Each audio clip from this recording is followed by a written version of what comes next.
हाँ बच्चों, आज हम लोग प्रीपोजिशन पढ़ेंगे। प्रीपोजिशन क्या होता है समझ लेते हैं।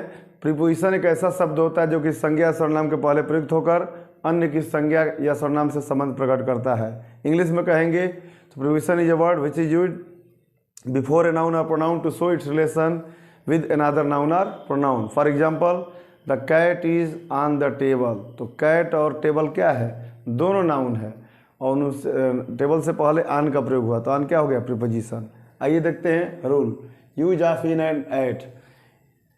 अब देखिए बच्चों, इन बड़े शहरों के लिए, बड़े स्थानों के लिए होता है, महानगरों के लिए, देश के लिए होता है, राज्यों के लिए होता है, जबकि एट का प्रयोग छोटे स्थानों जैसे गांव कस्बे के लिए होता है।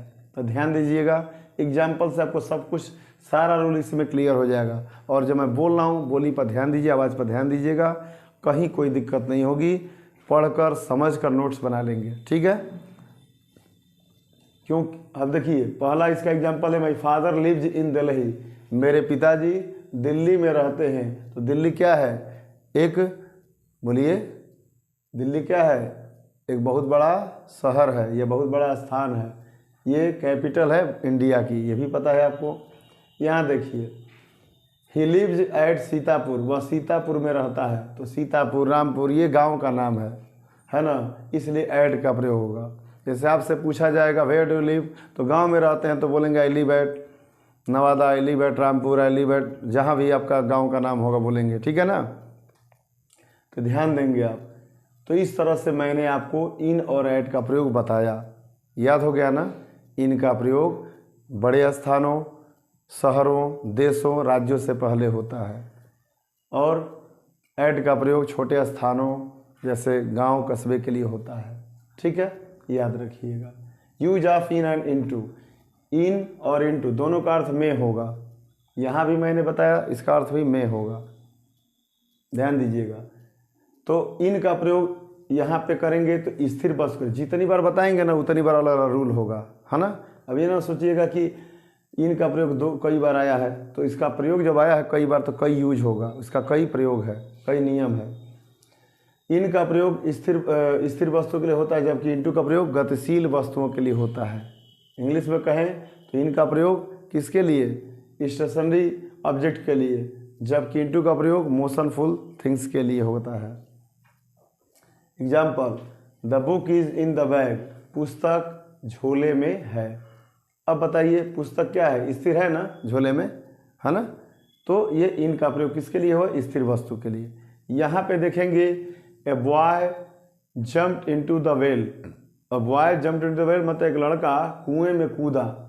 तो जंप मतलब गति के साथ कूदा, है ना, इसलिए यहाँ इनटू का ही प्रयोग होगा, ठीक है।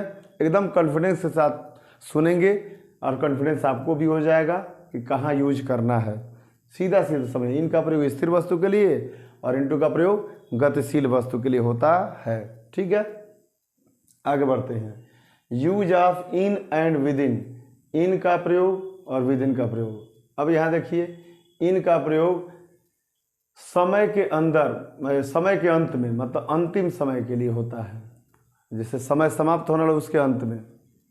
और विद इन का प्रयोग समय के अंदर ही जब कार्य हो तो वहाँ विद इन का प्रयोग करते हैं, ठीक है ना। जैसे आई शैल रिटर्न इन ए वीक, मैं एक हफ्ते में लौट आऊँगा। तो यहाँ समय के अंत के लिए इन का प्रयोग करेंगे, एकदम आखिरी समय, है ना। और यहाँ पे ही will return within a week, वह एक सप्ताह के अंदर ही लौट आएगा। तो विद इन और इन में समझ में आ गया ना, ये सब समय के पहले, समय रहते हुए कुछ पहले आ जाएगा, तो विद इन का प्रयोग। विद इन का प्रयोग समय जब अभी समाप्त ना हुआ उससे पहले, और जब समय समाप्त होने वाला वहाँ इन का प्रयोग करेंगे, कोई दिक्कत नहीं। आगे देखते हैं, यूज ऑफ ऑन एंड अपान। तो जैसे आप इन और इनटू पढ़े तो वैसे ही ऑन और अपान, बस अर्थ में अंतर आ जाएगा। ऑन और अपान का अर्थ क्या होगा, पर, है ना। यहाँ पे क्या हुआ था, में, ठीक है ना, यही अंतर है।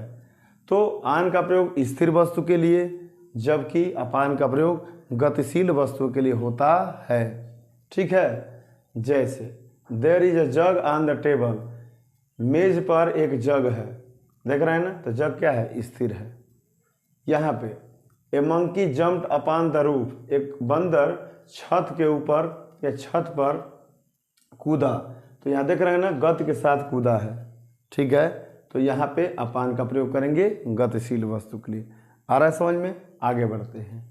Use of behind and after.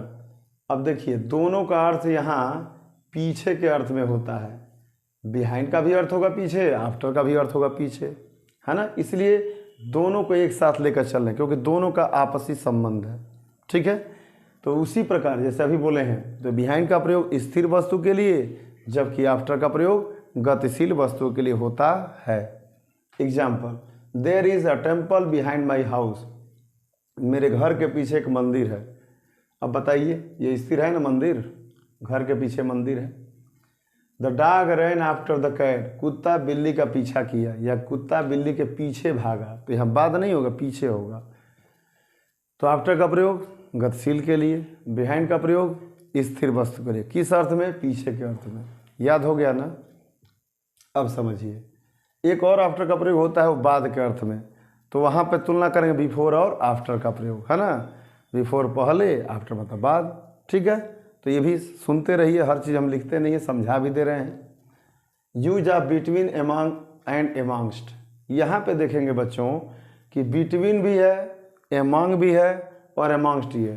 तो एमॉन्ग तो बच्चे समझ जाते हैं, लेकिन एमॉन्गस्ट में परेशानी आने लगती है ना। इन तीनों में क्या अंतर है जानना चाहते हैं तो मैं आपको बताना चाहूँगा कि बिटवीन का प्रयोग दो व्यक्तियों या वस्तुओं के लिए होता है। बोलिए, बिटवीन का प्रयोग किस लिए होता है?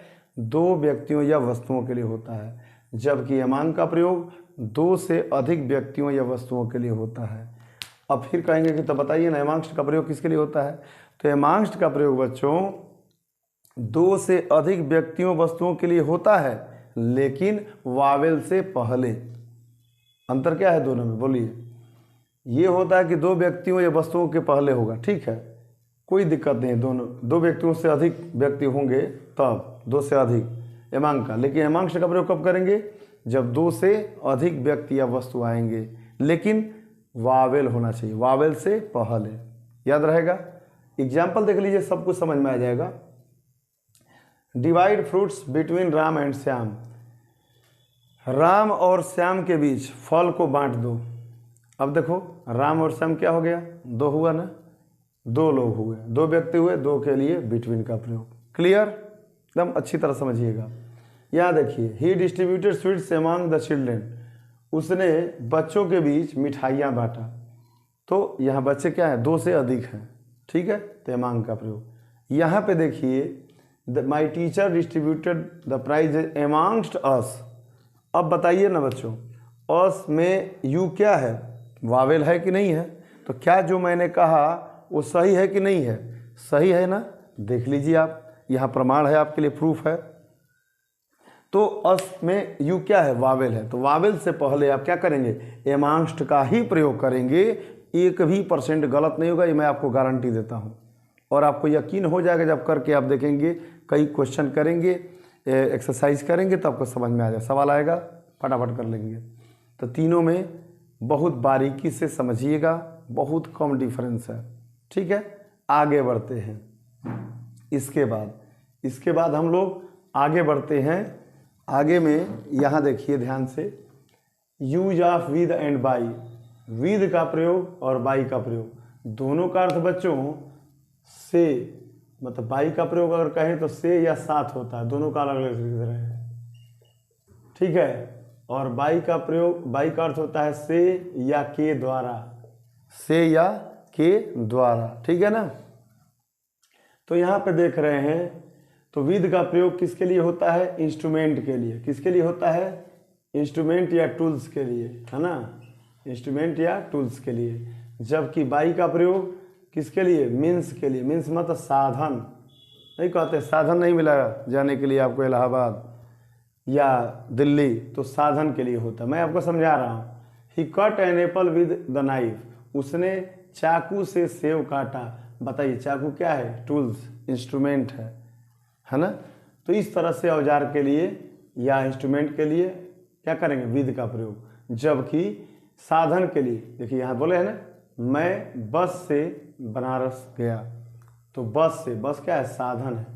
तो मीन्स है, देखिए इंग्लिश में लिखे हैं, तो क्या करेंगे, बाई का प्रयोग करेंगे। सीधा सीधा बाई का प्रयोग कब करेंगे, मीन्स के लिए, साधन के लिए, इंस्ट्रूमेंट यंत्र के लिए या औजार के लिए विद का प्रयोग करेंगे। समझ में आ गया कि नहीं आ गया, बहुत इजी है, ठीक है ना। आगे बढ़ते हैं। इसी तरह विद और फ्रॉम है, ये भी बहुत मोस्ट इम्पोर्टेंट, अक्सर बच्चे गलती कर देते हैं। विद का प्रयोग और फ्रॉम का प्रयोग में देखिए, विद का प्रयोग जब दो व्यक्तियों या वस्तुओं में मिलन होगा तो विद का प्रयोग, और जब विछड़न होगा तो फ्रॉम का प्रयोग, है ना आसान। जैसे ही went to Lucknow with his friends, वह अपने मित्रों के साथ लखनऊ गया। तो बताइए, वह और इसके मित्र मिल कर जा रहे हैं ना, ये मिलन हो रहा है, आपस में मिल रहे हैं कई लोग, है ना।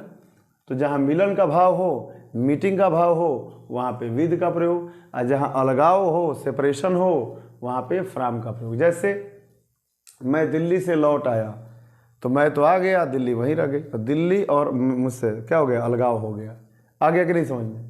तो इस तरह से आप यहाँ क्लियर कर लेंगे, ठीक है ना, समझ में आ गया ना। फ्रॉम का प्रयोग अलगाव के लिए, जुदाई, अलगाव, सेपरेशन अंग्रेजी में कहते हैं। अब आगे बढ़ते हैं। बाई और टिल, फिर देखिए बाई आ गया कई बार, है ना। तो बाई और टिल, तो बाई का प्रयोग निश्चित समय के लिए और टिल का प्रयोग अनिश्चित समय के लिए होता है। दोनों का अर्थ यहाँ तक होता है, याद रखिएगा। क्या होगा बच्चों, तक।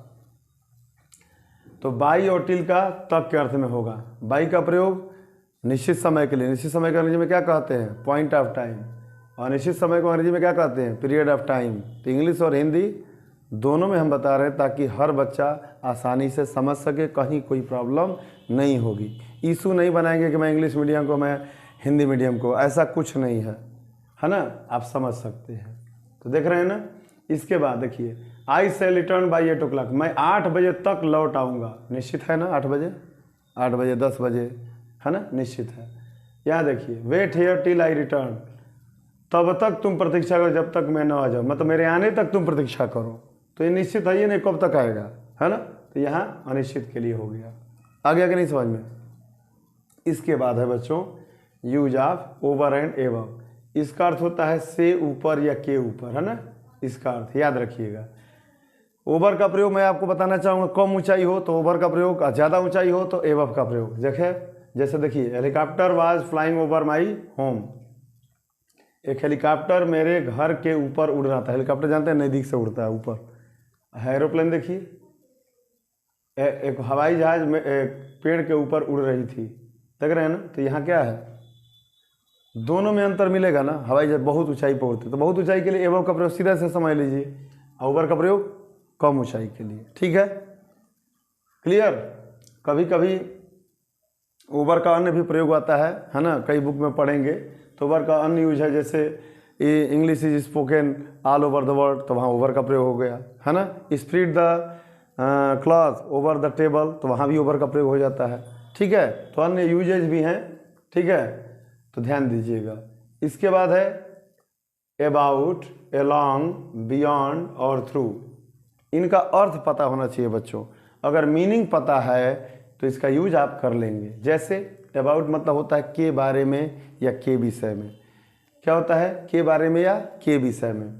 और कहीं कहीं इसका लगभग भी अर्थ होता है, तो लगभग के विषय में दोनों याद रखिएगा, है ना। क्या याद रखेंगे, लगभग। एलांग मतलब पर होता है, बियॉन्ड मतलब से परे, बियॉन्ड मतलब से परे, और थ्रू मतलब से होकर, से होकर या के माध्यम से, ठीक है। देखिए example, it is about 5 o'clock, लगभग 5 बजे हैं, लगभग बोल रहा है, देख रहे हैं ना, लगभग के अर्थ में। जैसे इसी तरह का और एग्जाम्पल दे देंगे, आई नो अबाउट यू, मैं आपके बारे में जानता हूँ, तो वहाँ के विषय में हो गया ना।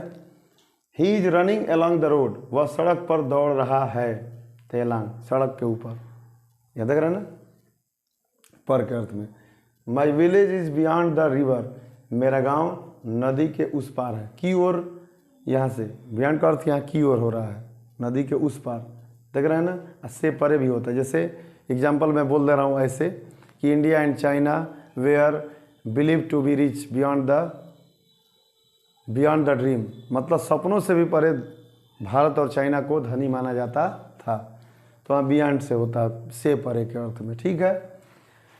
एक और देख लीजिए, थ्रू मतलब से होकर, जैसे से होकर या के माध्यम से, जैसे हमें जंगल से होकर गुजरना पड़ता है, से होकर, देख रहे हैं ना, जंगल से होकर गुजरना पड़ता है, आपके माध्यम से मुझे यह मिल गया, ऐसे बोलते हैं। तो वहाँ भी के माध्यम से भी आता है तो थ्रू का प्रयोग करते हैं। तो इस तरह से जितना इम्पॉर्टेंट या आवश्यक चीज़ है, नेसेसरी, इसमें प्रीपोजिशन है। मैंने आपको पूरा विस्तार से कम समय में ज़्यादा बता दिया। इस तरह से वीडियो को पूरा देखिएगा, समझिएगा, नोट्स बना लीजिएगा। Thank you so much.